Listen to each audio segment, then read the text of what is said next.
Hello everyone. As we know, UPSC result has been out for quite few days और UPSC ने marksheet को भी announce कर दिया, डिक्लेयर हो चुकी हैं।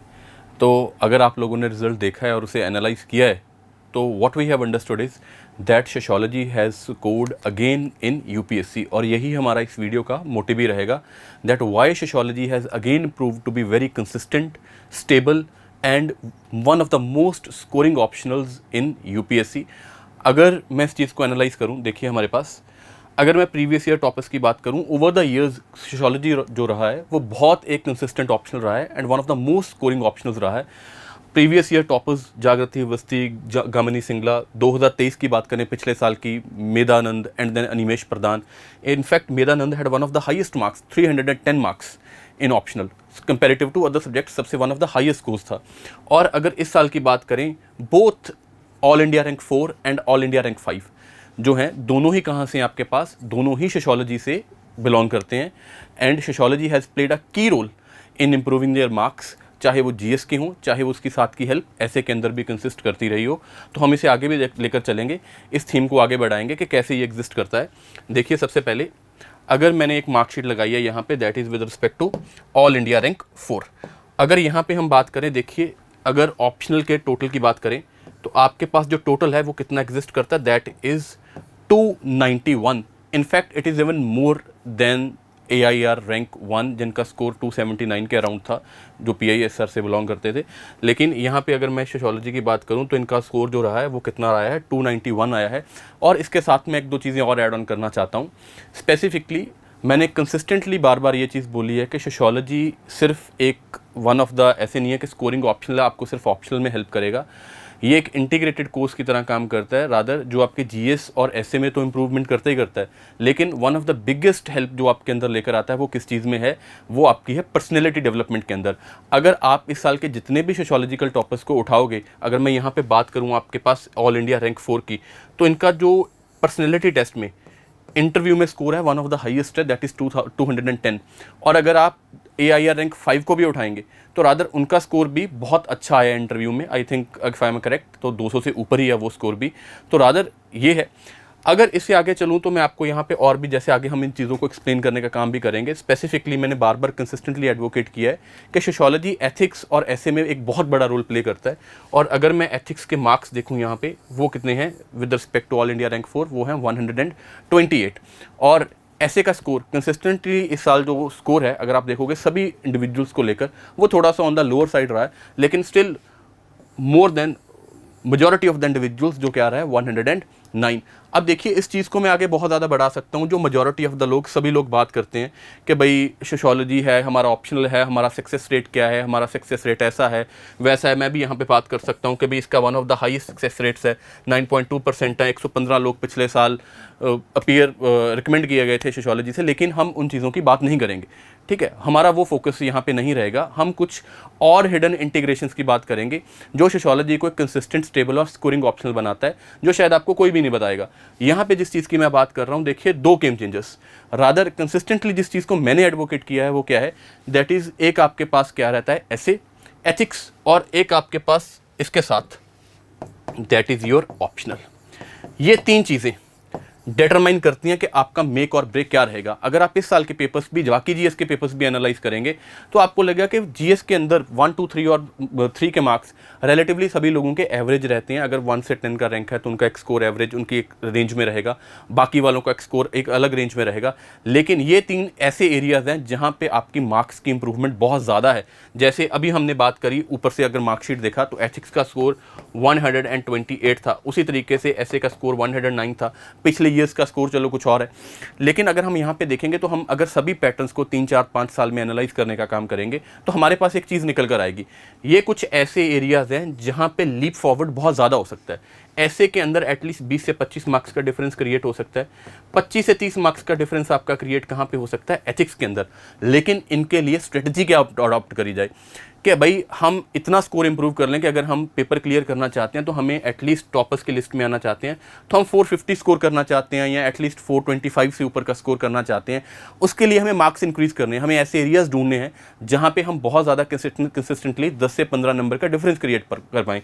और उसी चीज़ की मैं यहाँ पे बात कर रहा हूँ कि हमारे पास ऐसे दो एरियाज़ हैं जो इन एरियाज़ में हमारी बहुत ज़्यादा हेल्प कर सकते हैं। वो आपके पास क्या रहेंगे, एक ऐसे रहेगा, दूसरा एथिक्स रहेगा। अगर आप दोनों में कंसिस्टेंटली या अगर 25 से 30 मार्क्स या 35 मार्क्स का डिफरेंस क्रिएट कर पाओ तो आपका रैंक जो है वो बहुत ज़्यादा इंप्रूव हो जाएगा। और इसके साथ अगर आप ऑप्शनल में एटलीस्ट 270 प्लस स्कोर कर रहे हैं तो you are good to go, बहुत अच्छा स्कोर और रादर आप बहुत अच्छा रैंक भी क्रिएट कर पाएंगे।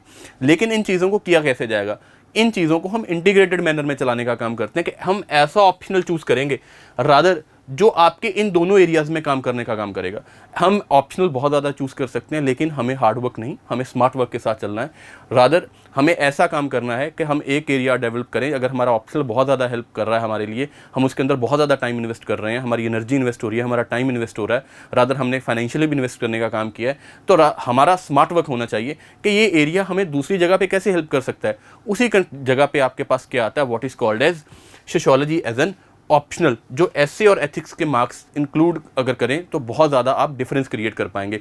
अब ऐसा क्यों है, उसके लिए देखो थोड़ा सा बुकिश नॉलेज भी एग्जिस्ट करता है। मैं आपको ये बोल सकता हूँ कि भाई दोनों ही एरियाज, एसए भी और एथिक्स भी, दोनों एरियाज के लिए आपको डीप अंडरस्टैंडिंग चाहिए। किन चीज़ों की, on the issues that are faced by the society. अगर ऐसे उठाओगे तो आपको सोसाइटल इश्यूज़ के ऊपर, सोसाइटल चेंजेस क्या हैं, सोसाइटी कौन कौन से इश्यूज़ फेस कर रही है, सोशल चेंज के ऊपर आपको कुछ ना कुछ एसेस देखने को मिल जाएंगे। अगर 5-7 साल पहले भी चलें तो अगर आप टॉपिक बेस्ड एसेस की बात भी करें तो वो भी आपको देखने को मिल जाएंगे कि पॉवर्टी है, जेंडर, कास्ट डिस्क्रिमिनेशन, ऐसे इशूज़ आपको देखने को मिल जाएंगे।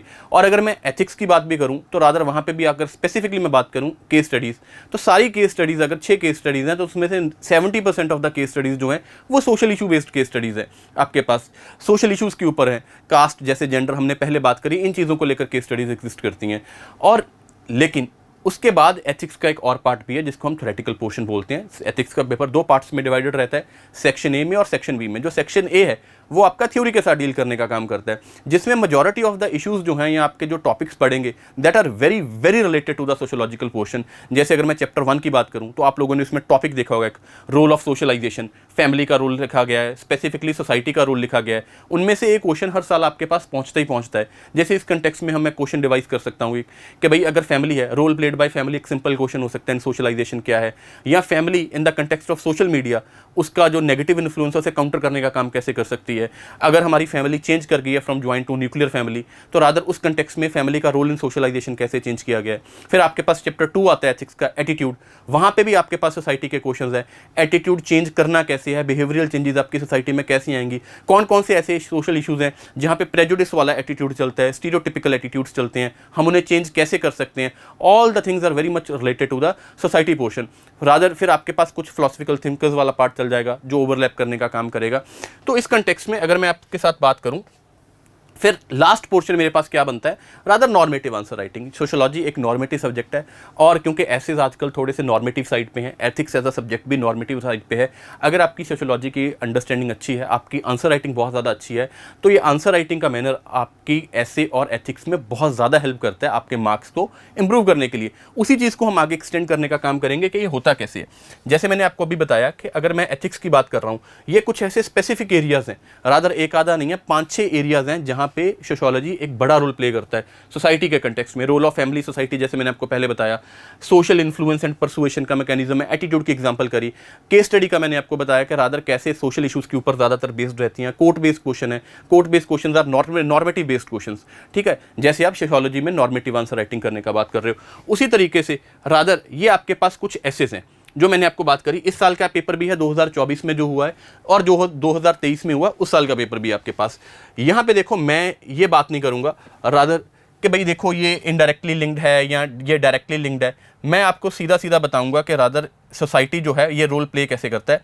यहाँ पे देखिए आपके पास डायरेक्ट इनडायरेक्ट नहीं, सीधी डायरेक्ट एप्लीकेशन मैं बताऊँगा। आपके पास 2024 में एक ऐसे आया यहाँ पे, that is social media is triggering fear of missing out among the youth, precipitating depression and loneliness. सीधा सीधा डायरेक्ट आपके पास जो टॉपिक है, इट इज़ फ्रॉम सोशियोलॉजी। आप यहाँ पे एलिनेशन लगाते हैं, रिलेटिव डेप्रीवेशन का कंसेप्ट लगाने का काम करते हैं, मर्टन का, और बहुत ज़्यादा ऐसी एग्जांपल्स हैं जो एग्जिस्ट करने का काम करती हैं। डायरेक्ट एप्लीकेशन, ऐसा नहीं मैं बोल रहा कि सर इनडायरेक्ट लग जाएगा, इनडायरेक्ट एप्लीकेशन हो जाएगी, ऐसा नहीं है। फिर आपके पास दूसरा यहाँ पे आप देखिए, अगर 2023 का पेपर देखूँ आपके पास, यहाँ पे एक आपके पास देखिए डायरेक्ट ऐसे एग्जिस्ट करता है जिस चीज़ को मैं क्या बोलता हूँ, society that has more justice is a society that needs less charity. सीधा सीधा डायरेक्ट एप्लीकेशन वाला है, जो आपने पढ़ रखा है उसी इन्फॉर्मेशन को कंसाइज करना है और एक स्ट्रक्चर्ड मैनर में हमें प्रेजेंट करने का काम करना है। तो rather that is what is a role of sociology in ethics as well as ऐसे। तभी मैंने बोला कि रादर सक्सेस रेट क्या है या ऐसी चीज़ें हैं वो नॉर्मली आप लोग बहुत ज़्यादा सुनते रहे हो, लेकिन स्पेसिफिकली अगर मैं गेम चेंजेस की बात करूं कि हमें मार्क्स इंप्रूव कहाँ पे करने हैं, we need to be very much calculative and we need to adopt a smart strategy. और हम यहाँ पे तीनों चीज़ों को इंटीग्रेट करेंगे, एथिक्स को भी, ऐसे को भी और आपके ऑप्शनल को भी, ताकि आपने जो एक बार किया है rather you do not need to invest again, दोबारा से स्क्रैच से चीज़ें आपको बाकी सब्जेक्ट्स के लिए ना तैयार करनी पड़े। उससे आगे चलूँ मैं तो rather everybody knows about it. अब मैं इसके ऊपर बहुत ज़्यादा बात नहीं करूँगा क्योंकि ये चीज़ें हमने बहुत बार एक्सप्लेन कर दी हैं कि भाई अब फॉर एग्जांपल जीएस पेपर 1 का पार्ट है, उसमें सोसाइटी है, सोशल इश्यूज़ है, तो ऑब्वियस ही बात है वहाँ पे सोशियोलॉजी चलेगी ही चलेगी। ठीक है, आजकल पिछले 4-5 सालों में अगर आप लोगों ने देखा है तो रादर जो नंबर ऑफ क्वेश्चन हैं विद रिस्पेक्ट टू सोशियोलॉजी वो सोसाइटी बहुत ज़्यादा इंक्रीज कर गए हैं। एटलीस्ट 7 से 8 क्वेश्चन हैं आपके पास, अब कंसिस्टेंटली 7, 8 या 9 क्वेश्चन आपके पास पिछले 3-4 सालों में सोसाइटी के देखने को मिल रहे हैं। और all the topics are basically done here. Tribal knowledge system हो सकता है, फीचर्स ऑफ इंडियन सोसाइटी के ऊपर है, रिलीजन के ऊपर है, वर्क के ऊपर है, अर्बनाइजेशन, मिडिल क्लास है, सेकुलरिज्म है, कम्युनलिज्म है, number of questions are there. और कुछ ऐसे क्वेश्चंस हैं विदाउट सोशियोलॉजिकल अंडरस्टैंडिंग आप अटेम्प्ट नहीं कर पाते। जैसे कि मैं यहीं पे बोलूँ, रिलीजन का क्वेश्चन है, analyse the salience of sect in Indian society vis-a-vis caste, religion and religion. ये कुछ ऐसे टॉपिक्स हैं जो हम नॉर्मली सोसाइटी पोर्शन में नहीं पढ़ने का काम करते हैं। If you have very much sociological understanding तभी कर सकते हो। मैं पेपर 2 में भी बात कर सकता हूँ कि भाई सोशल जस्टिस वाला जो पोर्शन है it is very much heavily influenced by the society. ठीक है, सोशल इश्यूज़ वाला पार्ट। लेकिन उससे भी आगे अब बात यह है कि वाई यू शुड चूज़ अस। सबसे पहले अगर मैं अपनी बात करूं, मैंने आपको एक गेम चेंजर बताया, एक आपको टेक्निक बताई, कौन सी, एथिक्स, एसे एंड सोशियोलॉजी। ज़्यादातर तीनों चीज़ें जो हैं वो मैं यहाँ पे इंस्टीट्यूशन में लेने का काम कर रहा हूँ। सोशियोलॉजी एज तो मैं टीच कर ही रहा हूँ, एथिक्स भी मैं टीच करने का काम कर रहा हूँ, एंड ऐसे कोर्सेज़ के ऊपर भी मैंने 1-2 ऐसे कोर्सेज़ यहाँ पे ले रखे हैं और आपको एक अच्छी हेल्प और एक अच्छी गाइडेंस प्रोवाइड कर सकता हूँ। इसी साल 4 of our class students appeared in UPSC interview and they had a very good score in sociology. I myself scored a good score above the range of 285 in sociology. उसके बाद specifically मैं यहाँ पे कोई क्लेम नहीं करना चाहता, लेकिन हमारे पास एक अच्छा मैं आपको लिए क्लास के कंटेक्स्ट से लेकर आया हूँ। बहुत ज़्यादा ये कहना डिफिकल्ट होता है कि रादर देखिए क्वेश्चंस बहुत ज़्यादा हैं, ऑब्वियसली एक स्पेसिफिकली डिफाइंड पेपर है आपके पास, but it is very good, you feel good and satisfied जब आपकी क्लास में से पढ़ाया गया कंटेंट आपके पेपर में आ जाए। ठीक है, जैसे यहाँ पे आपके पास प्रीवियस ईयर पेपर्स हैं तो उसके क्वेश्चन है like critically examine how Durkheim and Merton explain anomie, तो स्पेसिफिकली आपकी क्लास में से उठाया गया क्वेश्चन है ये। उसी तरीके से अगर मैं आपके पास पूछूं discuss social mobility in open and close system, तो एज इट इज़ किया गया क्वेश्चन है आपके पास ओपन एंड क्लोज सिस्टम के कंटेक्स्ट में। इसके बाद ये मैं चीज़ें आपको ऑलरेडी यहाँ चीज़ें बहुत ज़्यादा रेपिटेटिव हैं कि शॉर्ट सिलेबस है, इजी टू अंडरस्टैंड है, आंसर राइटिंग हम क्लास 1 से डिटेल स्टार्ट करते हैं। रादर अगर मैं अपने कंटेक्स्ट में बात बताऊँ तो हमारा अगर जो कोर्स चलेगा उसके कंटेक्स्ट में what I will be providing is आपको ऐसा जो बुक्स का integrated standard books integrated course है वो साथ में देखने को मिलेगा आपके पास।